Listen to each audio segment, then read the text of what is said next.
Good morning. It is 7 a.m. You're watching Sky News Breakfast. It's day 13 of the Russian invasion. Ukraine has accused Moscow of a medieval-style siege to try and batter it into submission. Russia's advance has been frustrated, but they have intensified artillery strikes on city centres and residential areas. Food, water and medicine are growing scarce. More talks between Russia and Ukraine are expected to take place today, and there's a promised ceasefire, but previous attempts to allow civilians to escape have failed. We'll be asking the Defence Secretary Ben Wallace what more the UK can do to help. It is Tuesday, the 8th of March. Russia intensifies its attacks on besieged Ukrainian cities. A new ceasefire is due to start right now, but it comes after 3 days of broken promises. Ukraine says it's killed a second Russian general in fighting near Kharkiv. President Zelensky vows to stay in Kiev until the war is won. He'll be addressing British MPs in the House of Commons via video link this evening.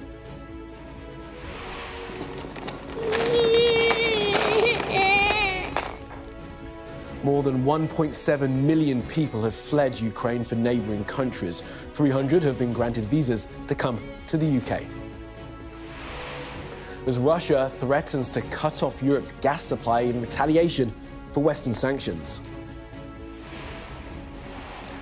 Well, this is the scene in the Ukrainian capital, Kiev, this morning. And also on the programme, we'll hear what it's like living under Russian occupation in the city of Kherson, Ukraine's only big city to have been captured so far. And I'll be speaking to a Ukrainian woman who got married during the first days of the war and has taken up arms with her new husband.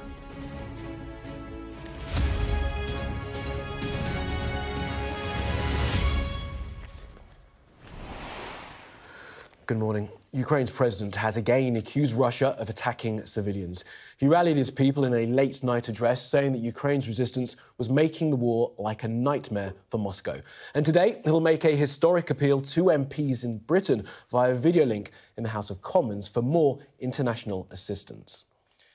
Now, let's take you through the latest developments. Russia has said that a new ceasefire is in force as of 7 a.m. this morning to allow civilians to escape besieged cities, but most of those safe routes offered by Russia go to Russia or to its partner Belarus.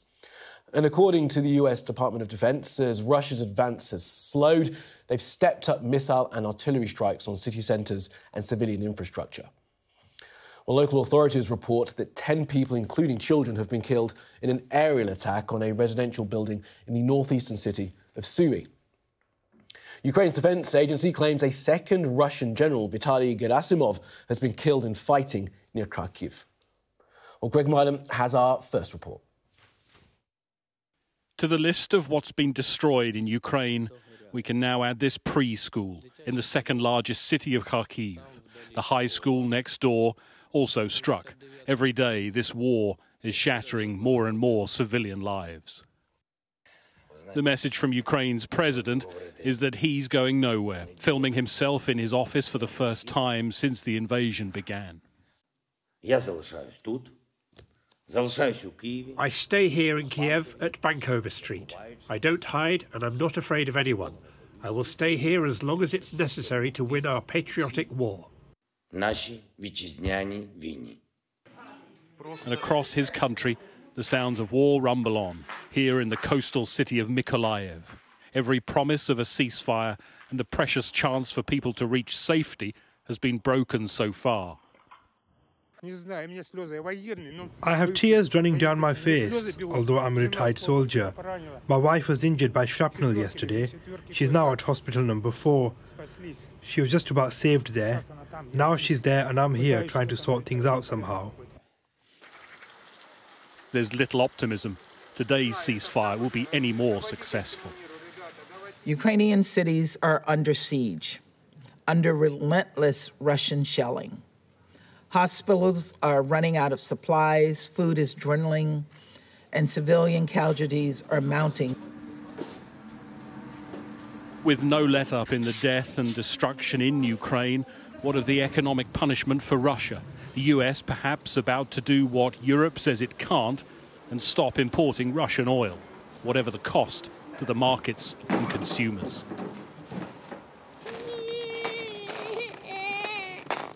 It can mean little to the youngest victims of this crisis, this boy crossing the border into Poland. Safe, yes, but how can we ever measure the damage that's already been done to so many others?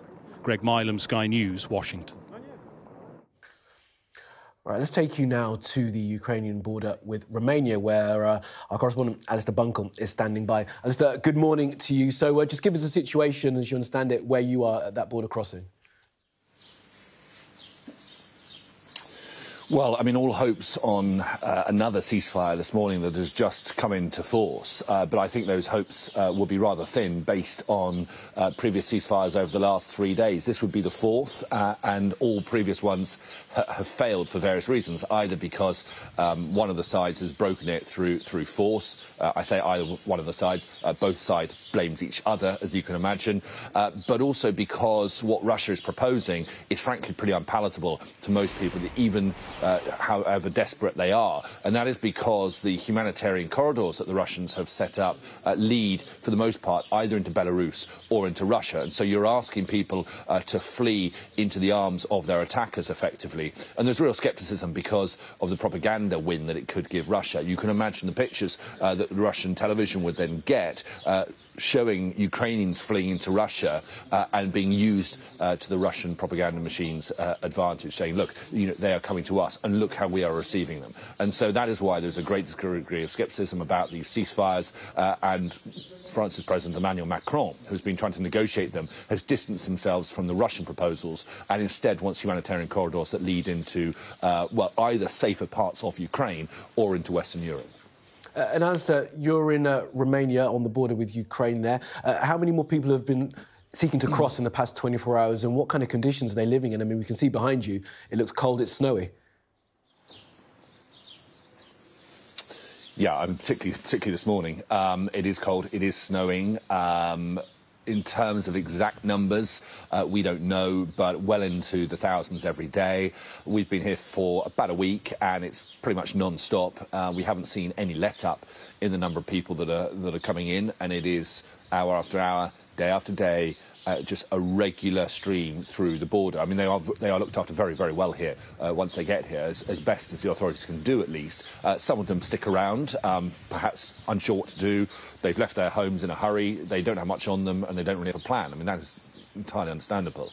But others do have a plan. They have perhaps relatives or friends elsewhere in Europe, and that is where they want to head to. And if that's what they want to do, then they are helped along their way, either by train or by plane, if they can do. And we've had a lot of people wanting to go to places like Germany and Poland. A lot want to go to Italy as well. So that is the kind of shape of things here.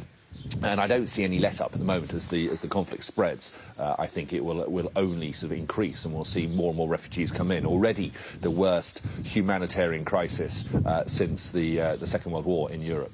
Absolutely right. UN saying some 5 million people will be displaced. Alistair, for now, in Romania, thank you very much for that. Now, Ukraine's former president, Petro Poroshenko, has told Sky News that Ukraine will beat back and defeat Russia's superior military force, but he said it would take longer and cost more lives without Western support. Now, every day, the number of Ukrainian civilians killed and injured in the war continues to rise. Our special correspondent, Alex Crawford, reports now from Irpin, close to the capital, Kiev.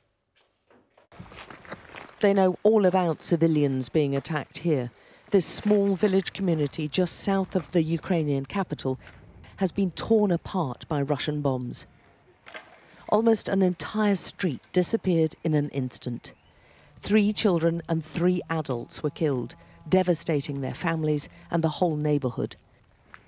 The explosions have left a deep burning anger and a thirst for revenge amongst the men of the village who've taken up arms to defend their community and their country. I feel only hate, he tells us. We'll never, ever forgive them for this. Those who survived the explosions are still sifting through what's left of their lives to piece together precious possessions or memories. Oksana tells us how scared they all are. We can't sleep at night, she says. Whenever they hear sounds, they think it's another bombing, and they run out of the house. Her husband says the war has completely upended their lives and left them terrified. We've no idea what's going to happen, he says, when it's going to happen or where. They're still reeling from the shock of it all, and I think it follows a pattern of an increasing number of civilians and civilian targets or civilian locations which appear to be targeted or certainly not off the agenda of the Russian war machine. Ukraine's former President Petro Poroshenko has been busy rallying volunteer fighters and soldiers. He's among a growing list of people demanding safe passage for civilians. We were with him as he boosted morale and championed the bravery of the troops. Their job protecting the critically important southern route out of the capital is crucial, and he brought fresh weapons and supplies to help. If this route is taken by the Russian military, the capital will be encircled. If Ukrainians could win on defiance and courage, they would win. But they need more than defiance and courage, don't they? And at the moment, the capital is slowly being encircled. First of all, remove the word if. We definitely win. This is first message. We will win with or without Western assistance. Because you see how strong is Ukrainian, but it takes significantly more time and will need significantly more lives and blood. And this is just the decision from our partners in the West. Do you ready to give us the weapons? Do you ready to increase the sanction? Do you ready to do all of this to minimize Ukrainian blood and Ukrainian lives? Please do that immediately. The former president took us to see another residential area which had been hit. Ukraine's heading for many more civilian deaths, he's warning, and there are few in the country confident enough to say otherwise right now. Alex Crawford, Sky News in Vasilkiv. Well, we're joined now by the UK's Defence Secretary Ben Wallace. Mr. Wallace, thank you very much for being with us this morning. We've seen in Alex's report there just indiscriminate bombing of civilian areas. How is the war going at this stage, day 13? Well, it's not going particularly well for the Russians. It's day 13, way off their timetable. One level, sadly, there's a lot of casualties. We've seen the indiscriminate shelling, which has obviously killed numerous civilians. We've also recognised that probably the biggest single casualties so far in the war are Russian military soldiers who have been let down by appalling leaders, appalling leadership and appalling plans, and now you see them literally at large scales dying. And I think that is something that will be interesting in the Kremlin, whether they will admit to each other the failure of their aggressive and illegal invasion of Ukraine. We've seen the column is still stuck north of Kiev. There are reports overnight of Ukrainian special forces destroying, over 20 Russian helicopters on the ground. And I think we can see that the Russians are having real logistic problems. So that affects morale. They're not getting through. They're getting more desperate, and you can see them getting more desperate because they're shelling more and more innocent people, just trying to even get out on humanitarian corridors, as we saw yesterday. And I think this goes right to the heart of the challenge for Russia, which is Russia has built itself a trap and it's sent itself in. The international community is united against them, and now we see the devastation that they're leaving behind. We'll come on to a lot of that in a moment, but you saw in Alex's report there, Petro Poroshenko, the former president of Ukraine, calling for more Western support. We're going to hear from President Zelensky later today, who will, no doubt, call for more Western support. Are we doing all we can? Yeah, we are increasing our support of both lethal and non-lethal aid to Ukraine. We're continuing to deliver them throughout the country.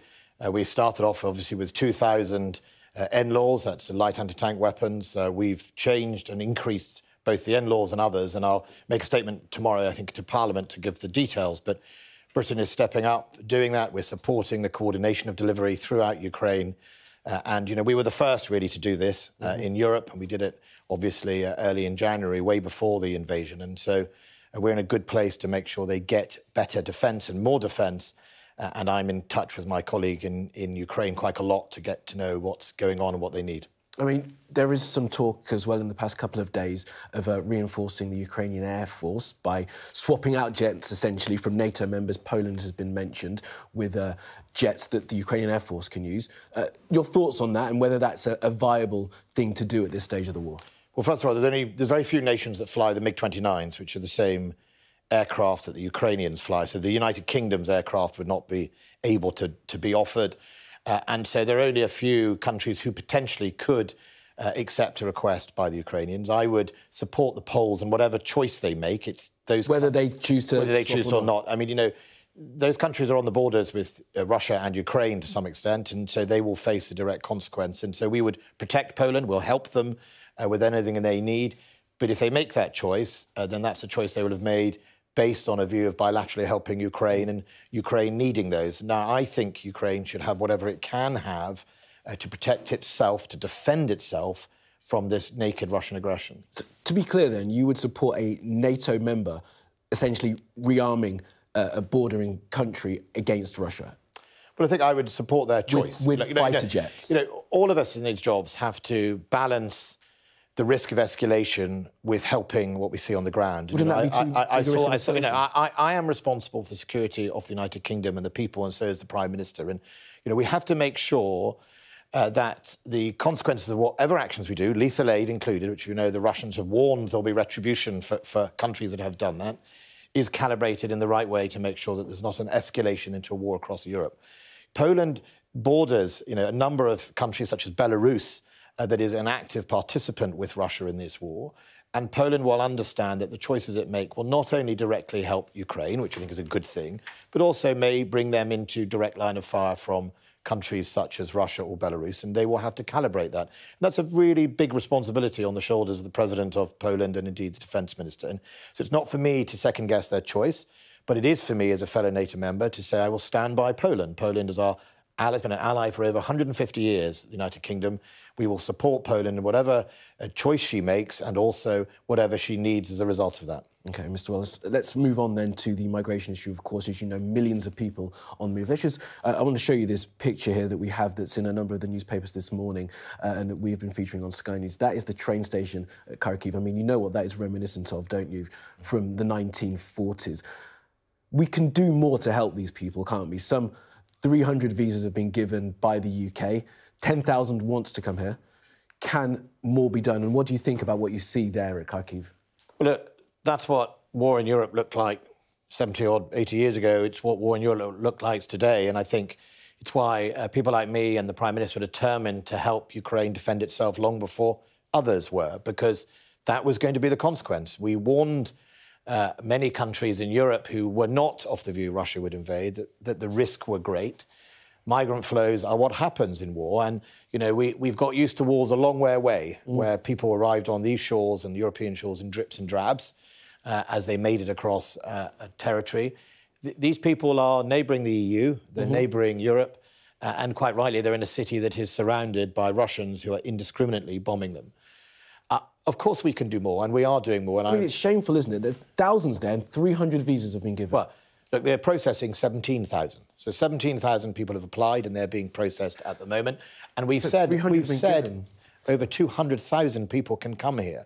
So the question really relies on how many checks we do once people reach a safe space. So no one is stopping those people getting across their borders into a safe space. And the first and foremost duty for all of us is to make sure those people get to safety. Once they've got to safety, making sure we just check their identity before they come to this country is incredibly important that we do that. It shouldn't take time. And I've offered, you know, and I will be offering to the Home Office assistance from the MOD in the same way we did not pitting to increase the processing time to help those people.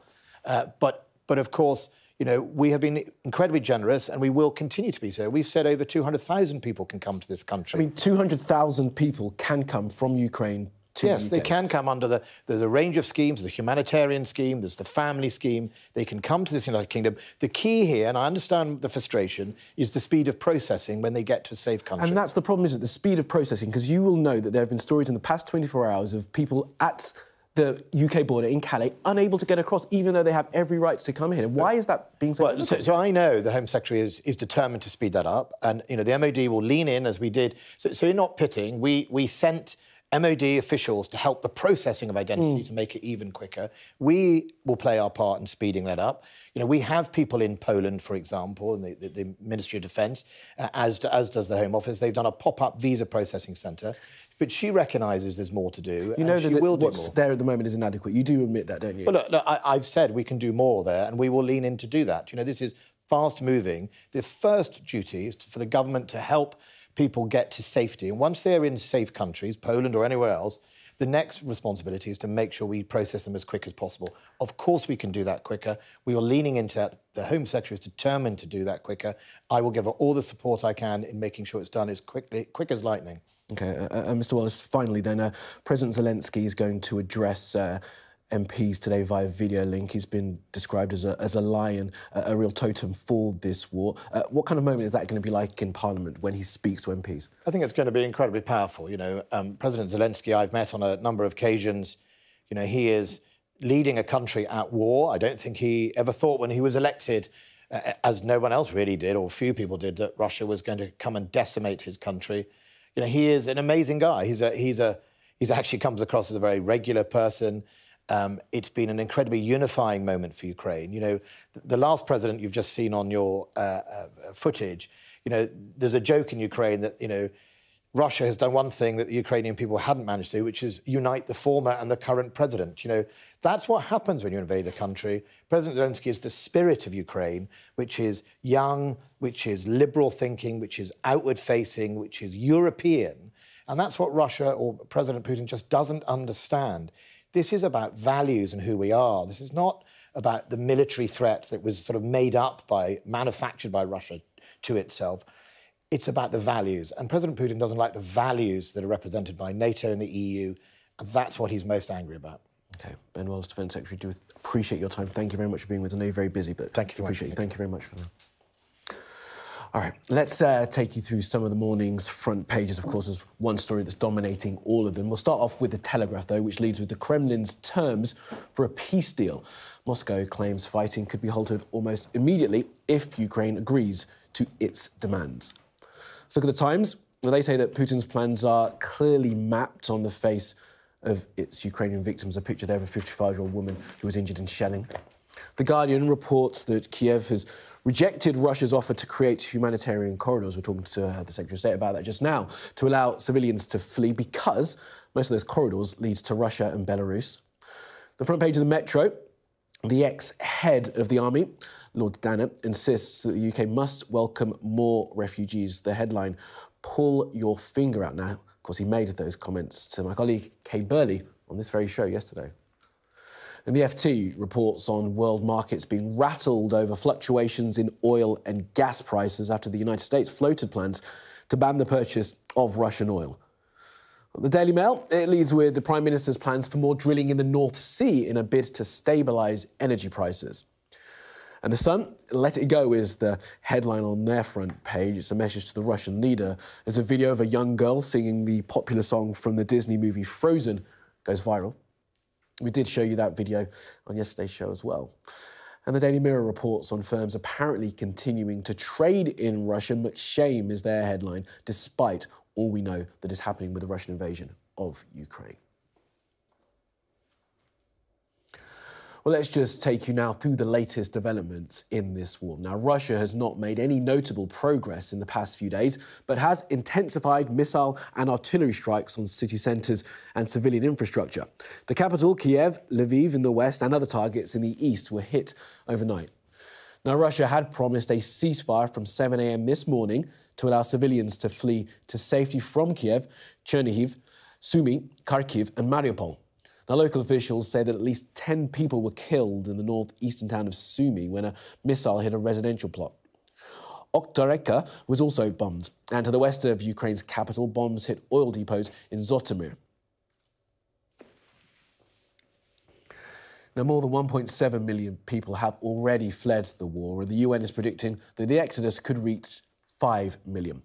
Well, Alistair Bunkle is on the Romanian border with Ukraine and joins us now again live. Alistair, thank you for being with us. Just before we speak about what's happening with you, you will have heard what Ben Wallace had to say. Your thoughts on his comments regarding the Russian force and this invasion? Yeah, Ben Wallace has been consistently sort of strong throughout this crisis and before it. Obviously, you gave him, a hard time on the number of refugees that the British have accepted so far, and I think it is, and I don't, have all the figures, but I think anecdotally it is fair to say that Britain is seeming to accept far fewer refugees, certainly than Eastern European allies, and so quite rightly the British government is being scrutinised about that. I think what I would say, sort of in balance of that, is that leading up to this conflict and throughout the conflict, Britain has given an awful lot of military aid, support, help, training, etc. to the Ukrainian armed forces. I've witnessed it myself over the last few years, and that is in no small part why the Ukrainian army is able to fight back against the Russian forces in a way that it just couldn't do in 2014 when they came in and they took Crimea. So Ben Wallace is naturally quite defensive, I think, about what Britain has done and is doing, but I think it is absolutely right that there are further questions about why Britain has not let in more Ukrainian refugees who want to come to the UK at the moment, because all I can say is that what we see here is a process where you are finding tens and tens of thousands across the entire border. We're well over 1.5 million now, and it does seem to be a process that is much smoother and much more welcoming of people who are in desperate need. OK, Alistair, for now, thank you very much. And you can scan the QR code that you see on your screen right now. It's going to pop up in just a moment's time. There it is. I'll take you to today's edition of the Sky News Daily podcast. Now, in it, our correspondent Inzamam Rashid will look at whether more could be done by the UK government to help those Ukrainian refugees. As Ben Wallace was saying, some 200,000 are allowed to come here as long as they pass the necessary procedures. Now, Inzamam will be hearing from those trying to enter the country and takes a look at how the UK visa schemes work. You can find it wherever you find your podcasts, or as I said, by scanning that QR code that you see right now. All right, some more positive news now this morning. We've heard some heartbreaking stories since Russia invaded Ukraine, but young people are using the social media app TikTok to show their defiance against President Putin. Take a look at this.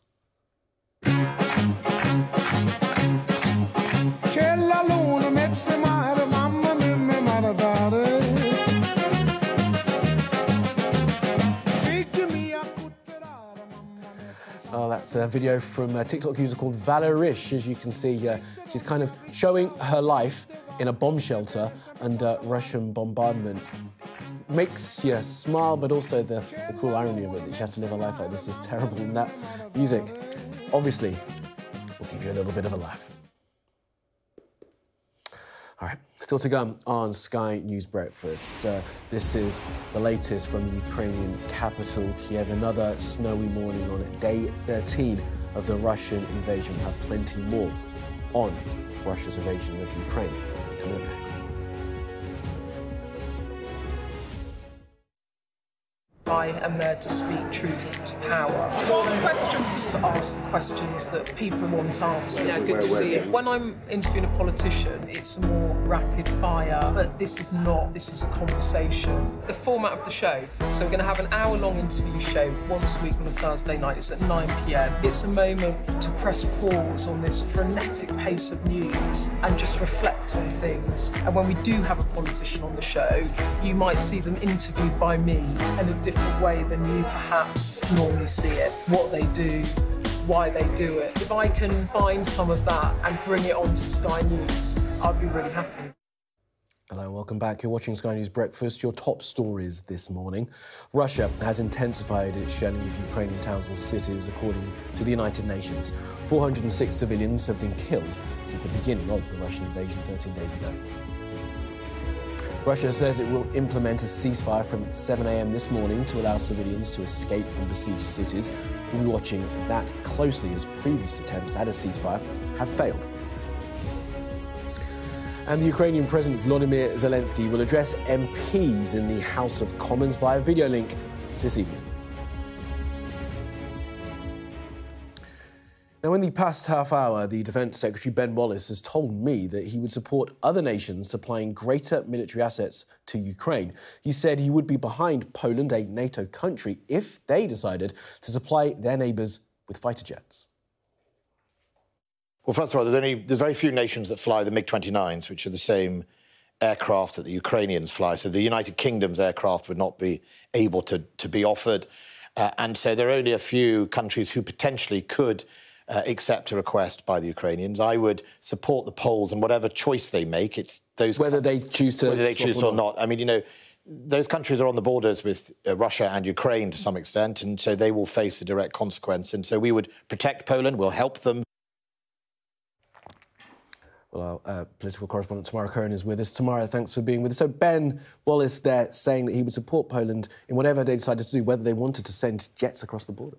Yes, that's interesting. This has been under intense discussion over the last few days, actually, Kamali. There was initially an offer made by several countries bordering Poland, but the Polish president then said that that would constitute NATO intervening in the war with Russia. So, but there's been talks going on, we understand, with the US over the last few days, and it sounds like Ben Wallace is very carefully saying that Poland would be able to make its own decision to bilaterally send fighter jets to Ukraine if a way can be found to do that, and he would support them in that. So he says that the West has to do everything it can to give Ukraine what it needs to fight this war, while balancing, of course, the risk of escalation. But he pointed out that Vladimir Putin considers all military aid to Ukraine, even that which has been sent by the UK so far, to be a step over the line. So he thinks this is a risk worth taking. It was also interesting to hear from him that the Ministry of Defence is going to be helping the Home Office to speed up processing of refugees. Clearly, there's an acknowledgement that that isn't going fast enough. Yeah, I mean, a bilateral support when you're part of a huge defensive bloc seems like it might be a difficult thing to do.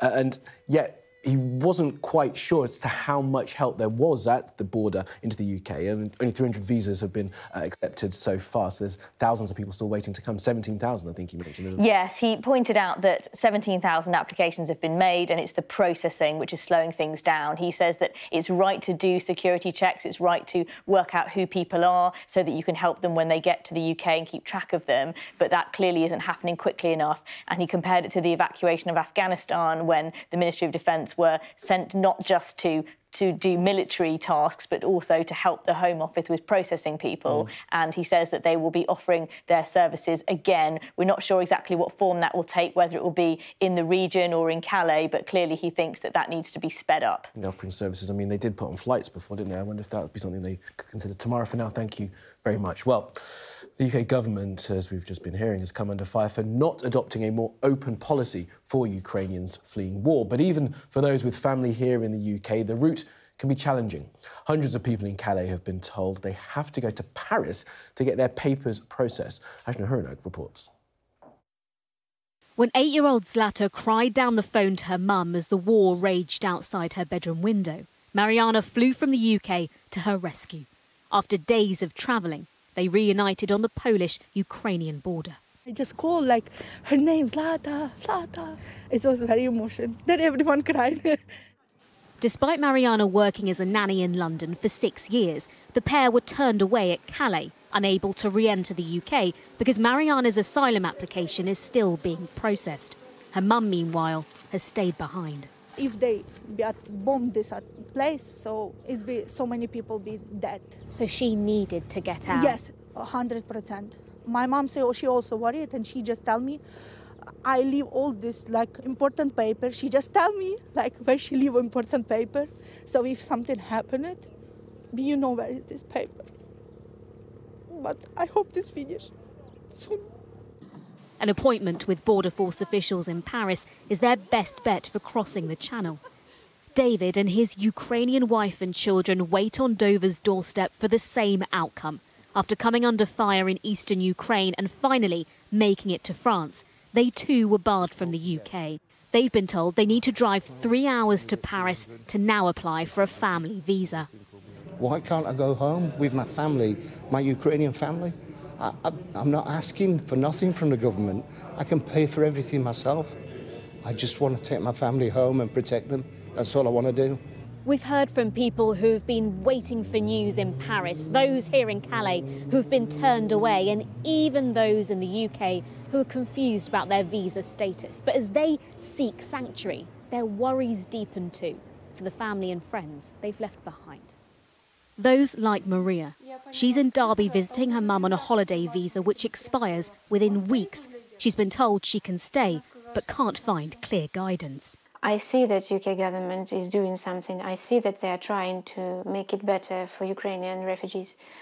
But, well, please do more. Please allow people, even not relatives, to come. Well, we are good people. We're just trying to escape the war. A plea many are hopeful will be heard, but tens of thousands are applying, knowing there's no guarantee of success. Ashna Harinag, Sky News in Calais. Well, Maria Timofeyenko has managed to help her 69-year-old mother reach the UK, but she's now unsure whether she'll be able to do the same for other members of her family. And I'm pleased to say that Maria joins us now. Maria, good morning to you, and thank you very much for being with us. So just tell us, how were you able to get your mother out? Good morning, Andrew. Thank you. My mother was able to come to the UK because she had a visa prior to all the situation. And she had a very difficult, terrifying journey across Ukraine, but now she is in safety. She is with me. She is very stressed and suffering a lot about what's happening back home.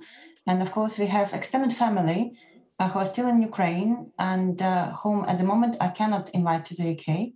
And I wish that there would be a way which would allow me to take them and sponsor them to come to the UK. Whereabouts are your family, Maria, at the moment? You will have heard we had the Defence Secretary on just a moment ago saying that anyone who applies will be able to enter the UK as long as they pass the procedures. Where are your family right now? From my last interview, you may remember I had my aunt on the news here.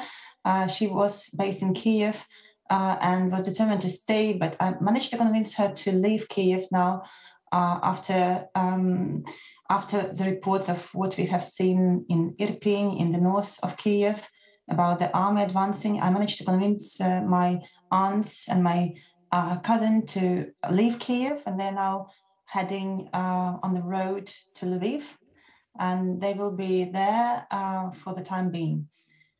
And have you started the process of trying to bring your aunts and cousins in? Have you been in touch with the Home Office and whoever else you need to start that process of trying to sponsor them?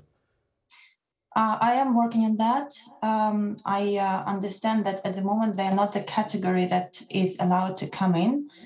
So I'm waiting for clarification from the Home Office about the sponsor visa for extended family and for non-relatives, because besides my family, I also have contacts and friends who are also in very difficult circumstances. Those are mostly mothers with children and grandparents who left their husbands behind, and they are either on the way to the border or across the border. So I would like to help as many people as I can, but for this we need a clear guidance from the Home Office about how we can sponsor people and to ensure that this process is as straightforward as possible, so that they are not enduring even more suffering on top of what they have already experienced escaping from the war. Maria, let's make this really clear so if anyone is listening, they can understand exactly what needs to change so you can bring your loved ones and your relatives to you in the UK. You were able to sponsor your mother because of who you are and your status within the United Kingdom. You're not asking for these people to be put up in some other accommodation. You're going to look after them yourself. That's the process you're seeking to follow, and you want to bring these people here under your own control, and you will be paying for them to stay here for now.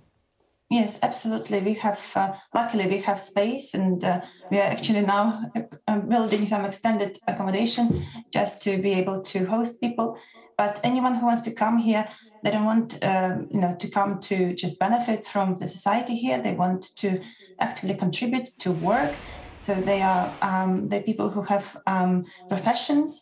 So it's important to find ways for them to integrate, to work, to earn money, to get their kids to school, to provide them with the support that they need.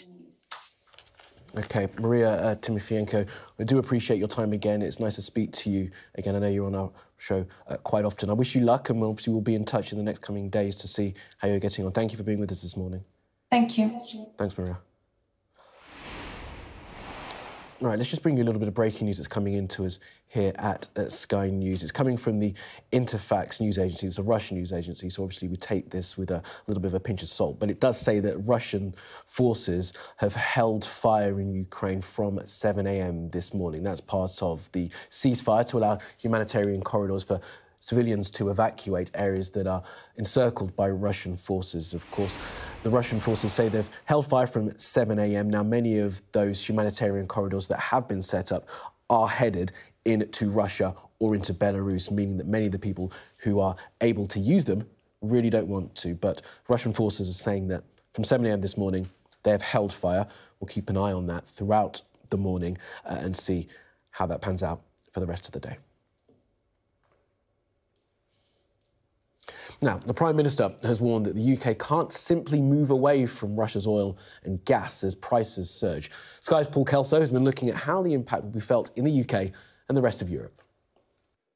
The invasion of Ukraine has sent energy prices soaring with huge implications for the global economy and household budgets. But has the time come to take the ultimate sanction and ban Russian oil? That was a suggestion from US Secretary of State Antony Blinken at the weekend. And just look what it did to the oil price. Already rising since the invasion on February the 24th, it exceeded $139 a barrel at one point before falling back. And prices for next-day delivery of natural gas passed 600 pence a therm. That's almost double previous records that have driven up domestic fuel bills. And these price spikes came from just talking about an energy boycott. And while the West talks, Russia profits. It's the world's third largest oil producer behind the US and Saudi Arabia, turning out around 11 million barrels a day. That's more than 10% of global production. But it's the world's largest exporter. It sells more than anyone else abroad. And this is where it goes. Germany takes 30% of its oil from Russia. France and Italy and the UK more than 10%. South Korea, the US and Japan are also customers, all major economies fuelled by Russian oil. And Europe is even more reliant on Russian gas. You can see the countries at the top of this chart in the east of Europe get almost all of their supplies from Russia. But Germany and Italy take almost half. France, nearly a quarter, though the UK imports just 4%. So the taps can't just be turned off. The global economy would have to be weaned off Russian oil with alternative sources found. But that might mean conversations with suppliers like Iran or Venezuela, themselves sanctioned, which explains why European leaders are more cautious about a boycott. If we now would force European companies to quit doing business with Russia, that would have enormous ramifications around Europe, including Ukraine, but also around the world. So we have to dramatically reduce our dependency on gas and oil from Russia. That will take time. An oil ban would certainly hurt the Russian economy, but every weapon in this economic war comes at a price, and families and consumers across Europe could pay it. Well, still to come on Sky News Breakfast, we'll hear how the war in Ukraine is affecting some of the country's most vulnerable and a plea to help get them out.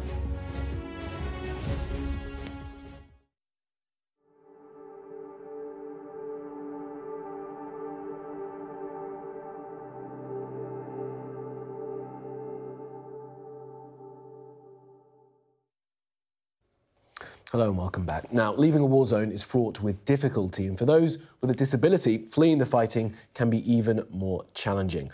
Now, I'm joined by Yulia Sachuk, the head of Fight for the Right Ukraine, an organisation that promotes the rights of disabled people in the country. Yulia, good morning to you and thank you for being with us. Now, I know that you are in Kiev. Just tell us what it's like in the city right now. Actually, I'm not in Kyiv now. I'm in Budapest, but yes, we continue to work for evacuation and support people with disabilities in Ukraine. And regarding this situation, it is very different in different regions, but the problem is the general lack of communication and systemic work regarding providing safety and evacuation for people with different types of disabilities.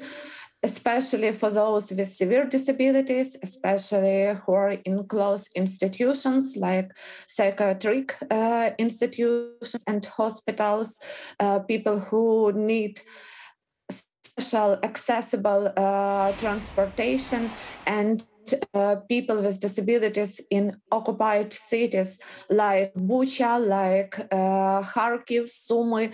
People still there, they are looking for any chance to survive. They're calling for international organizations and they don't receive sufficient attention. And Yulia, my apologies thinking that you're in Kiev. You are in Budapest. Just describe, if you can, your journey out of the country. My journey started from the bomb shelters, but my journey as a person with disability, you know, I didn't have chances to survive by myself. And it's only like because one of my colleagues and friend was with me, and thanks for her, we were succeed to leave the country. It was very difficult. It was very dangerous, but and I think I didn't find strength to make it by myself because I also was with my son, my sister, and due to my visual impairments, for me it will be not like possible to start this journey. So it's only like her support helped me to escape from the war. And Yulia, we do hear stories just like that of amazing courage that people are showing, all working together to make sure that they can get out of the war zone. I wonder if you can describe how people with disabilities living in Ukraine prior to this war were being treated. Is there much sort of social structures, support for the disabled community? Yes, we have Ministry of Social Affairs, we have Ministry of Health who helped people. They provide like this month's monies or other privileges for people with disabilities. But situation at all, our country unfortunately didn't implement Convention on the Rights of People with Disabilities. And, you know, in situation of usual life, we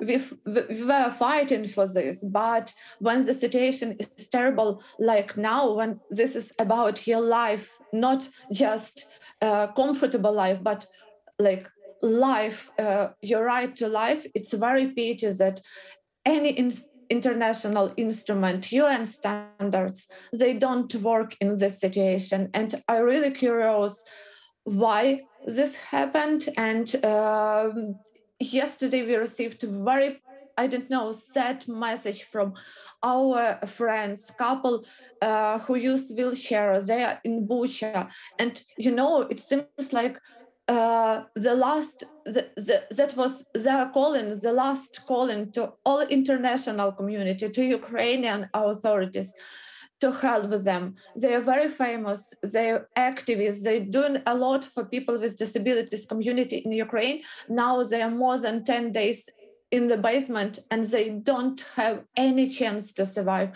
And for me, it's like really difficult to receive such messages each day, and I don't know to whom call and from where receive this support in this situation. Such organizations like Red Cross, World Health Organization, and other, they keep silent. There is no system of for support and evacuation of people with disabilities in Ukraine now. No, absolutely not. At a time of war, the most vulnerable are often the ones who suffer the most. Okay, Yulia Sachuk, we are pleased that you managed to get out safely. I do hope for the best for your friends that are able to get out and for all those in Ukraine who are suffering during this invasion. Yulia, thank you very much for joining us this morning. Thank you. Well, you're watching Sky News Breakfast. This is the latest picture from the Ukrainian capital, Kiev, on day 13 of the Russian invasion. More on the wall after the break.